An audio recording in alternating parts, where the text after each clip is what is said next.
ಹೇಳ್ರಿ ಸೋಮಪುರ ಏನು ವಿಷಯ? ಸರ್ ಹುಡುಗರು ಎಷ್ಟು ಓದ್ತಾ ಇಲ್ಲ ಸರ್.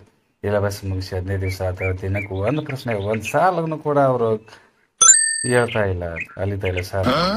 ಹೌದಪ್ಪ, ನನಗೂ ಈ ವಿಷಯ ಗೊತ್ತಾಯ್ತು. ಇದಕ್ಕೊಂದು ಉದಾಹರಣೆ ಹೇಳ್ಬೋದು.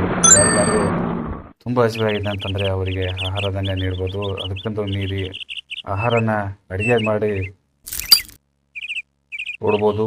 ಇನ್ನೂ ಮೇಲಾಗಿ ಅವರಿಗೆ ನಾವೇ ತುತ್ತನ್ನು ತಿನ್ನಿಸ್ಬೋದು. ಆದರೆ ಅವರು ತಿಂದಾಗಿದ್ದರೆ ನುಗ್ತಾ ಇದ್ದರೆ ಅರಗಿಸ್ಕೊಳ್ಳೋದಕ್ಕಾಗಿದ್ದರೆ ನಾವು ಏನು ಮಾಡಲಿಕ್ಕಾಗಲ್ಲ. ಹಾಗೆಯೇ ವಿದ್ಯಾರ್ಥಿಗಳು ಕೂಡ ಎಲ್ಲ ವ್ಯವಸ್ಥೆ ಇದ್ದರೂ ಕಲಿದಾಗಿದ್ದರೆ ನಾವು ಕೂಡ ಯಾರು ಏನು ಮಾಡಲಿಕ್ಕಾಗೋದಿಲ್ಲ.